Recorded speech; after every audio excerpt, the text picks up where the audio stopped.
Hey, fourth grade. Happy Thursday.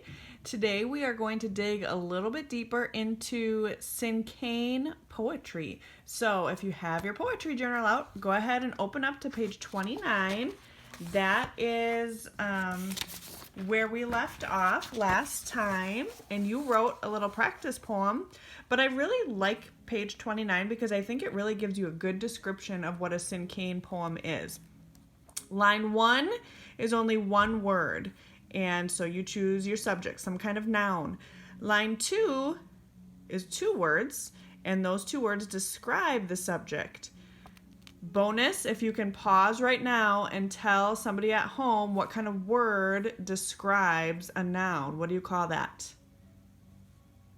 If you said adjective, you are correct. Good job. So we're going to use two words here, adjectives that describe the subject.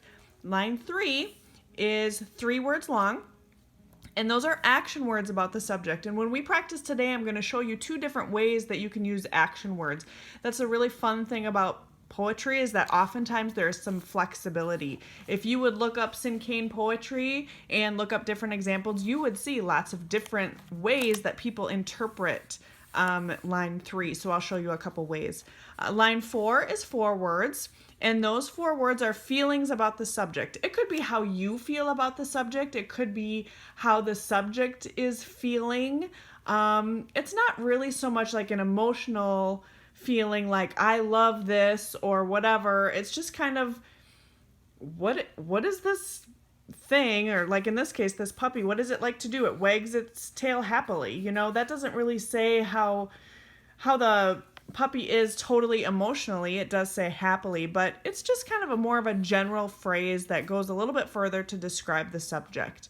And then line 5 is one word again, and that is a synonym for the subject. And from the examples I saw in homeroom, I could tell that you definitely knew what a synonym was. If you need a reminder, it's to rename something in the same way. So here, puppy, dog. They're the same thing, right? Synonyms are 2 different ways, different words to say the same thing. Happy, glad. Those are synonyms. Sad, upset. Those might be synonyms, okay? So here's my example of my Cinquain poem. Home. My first word is just the subject, home. Line 2, 2 words that described my subject, new and happy. We just moved into a new home, and we're really happy being here. So this home, this is like my happy place. So home, new, happy. Line 3, action words about the subject, filled with love. I just love being here, and because my family is here, I just feel like it's just a loving place, and I love being here, and I love when my family is all home. So filled with love. Feelings about the subject, I am happy here. And then a synonym, one word that renames home, I said house. Home can be anywhere. It could be, I could have said Greenville. I could have said Emmanuel, because that's kind of like my second home, right? But this particular poem, I was talking about my house, so I said house. So I'm going to do a couple of other examples for you. And one is going to be a little bit more specific, and one is going to be a little bit more general. So here, before I start writing, I kind of have the reminders here of what I'm going to be writing.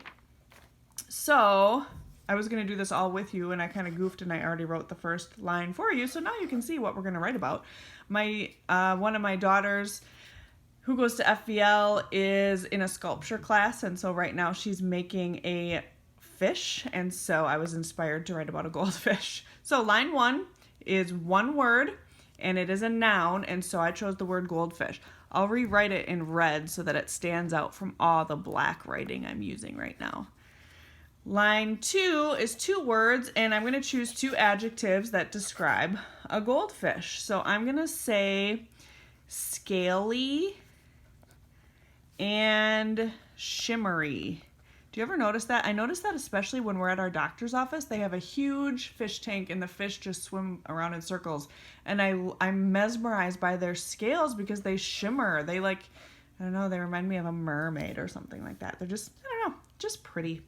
Line 3 is 3 words, And this is where I'm going to show you some difference. In this one, I'm going to say write 3 verbs and have those end in ing. Now our other poem didn't do that, but this is one way that you can interpret line 3 where it says action words about the subject. Just put an ing on the end of 3 different action words. So for example, swimming, I would pick the verb swim, because that's what a goldfish does, and then I add ing. In this case, we also have to double the M. Swimming, gliding, and, okay, this is where poetry becomes fun because I think about how they breathe and they make bubbles. So I'm going to say bubbling. Now, you could look that up in a dictionary and it probably won't be there, but for the sake of poetry, I think it's fun.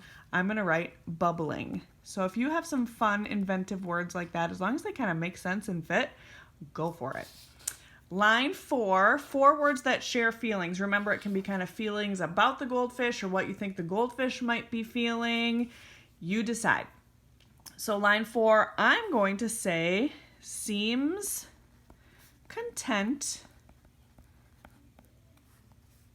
floating around. Now initially I was going to say seems content swimming around, but since I already used swimming there, I tried to think of something a little bit different so it wouldn't be too repetitive. Since it's such a short poem, I thought I can definitely think of a few new words here. So I chose floating there. And then line 5 is just one word again, and it's a synonym that renames the noun goldfish. Well, right now my daughter is sculpting a giant goldfish called a koi. So that's going to be my last line. Goldfish, scaly, shimmery, swimming, gliding, bubbling, seems content, floating around, koi. So that is my Cinquain poem about a goldfish. It's very specific. Line 3, where it talks about using action words, I was very specific and used 3 actual verbs, action verbs, and then I put ing on the end of each of those, okay? Swimming, gliding, bubbling. Okay, now I'm going to move on to another poem. And this one I kind of just wrote the reminders in a different way so that you can kind of see the shape a Cinquain poem tends to take, and then the reminders are there for us too. So this time I'm going to make this one a little bit more general, not as specific. So my noun, I'm going to write Molly. This might not mean anything to you yet, but hopefully by the end of the poem, probably by the second line, it will mean something to you. I'm not writing about my friend Molly. I'm writing about a Jack Russell. Now, in the other poem, my line 2 was very specific adjectives. A goldfish is scaly, a goldfish is shimmery. This one is a little bit more general. So I can't say a Molly is Jack, a Molly is Russell. These adjectives don't work that way, but together these 2 words do describe Molly. Molly is a Jack Russell. So do you see the difference between a very specific, follow the rules very rigidly Cinquain poem?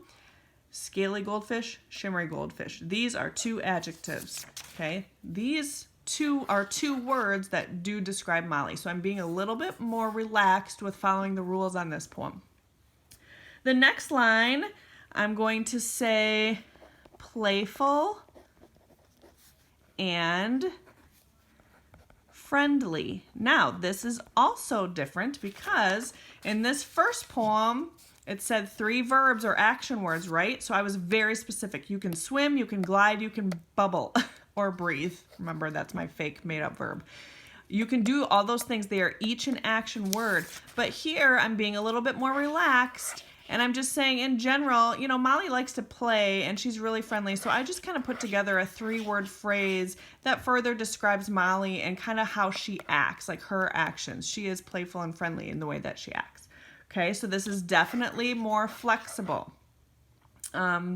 It kind of goes back to, if you look at our puppy poem, here it says loves to eat. Okay, eating is the action. For me, playing is the action, and I just kind of described that a little bit further. My 4-word phrase, I'm going to write excitedly sneezes, and smiles. If anybody has ever met my dog, they know that when you come into the room after she hasn't seen you for a while, or if you talk to her in that really excited, like, hey, Molly, what are you doing? You know, that way that you talk to dogs and babies. If you talk to her in that way, she totally smiles at you and then she sneezes. It is the craziest thing, and it is one of my favorite things about her because I've never seen that before or since. But that is a phrase, you know, it's not...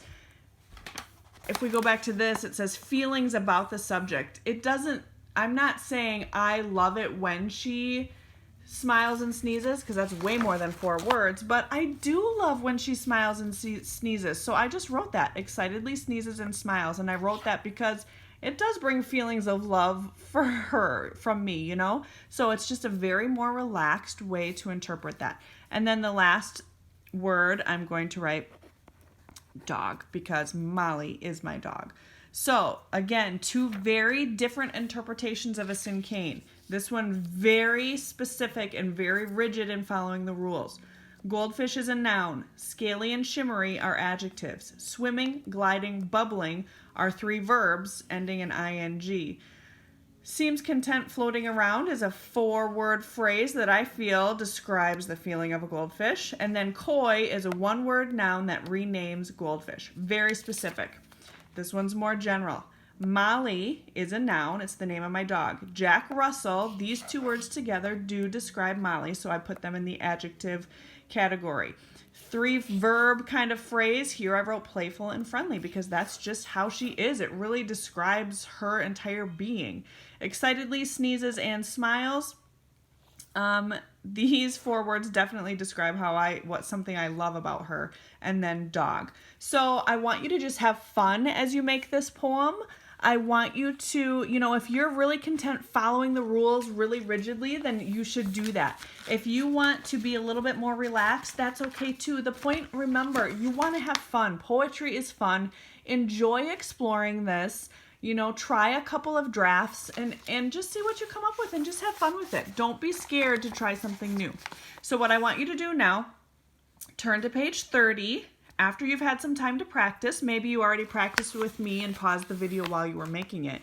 If not, do that now, go and practice, and then you're going to come back and you are going to choose your favorite poem that you wrote, and you're going to write those phrases here, give it a title, and then add a picture with some color, and then post it to homeroom. I cannot wait to see it. And you know what I'm going to say at the end, right? Be creative. And have fun.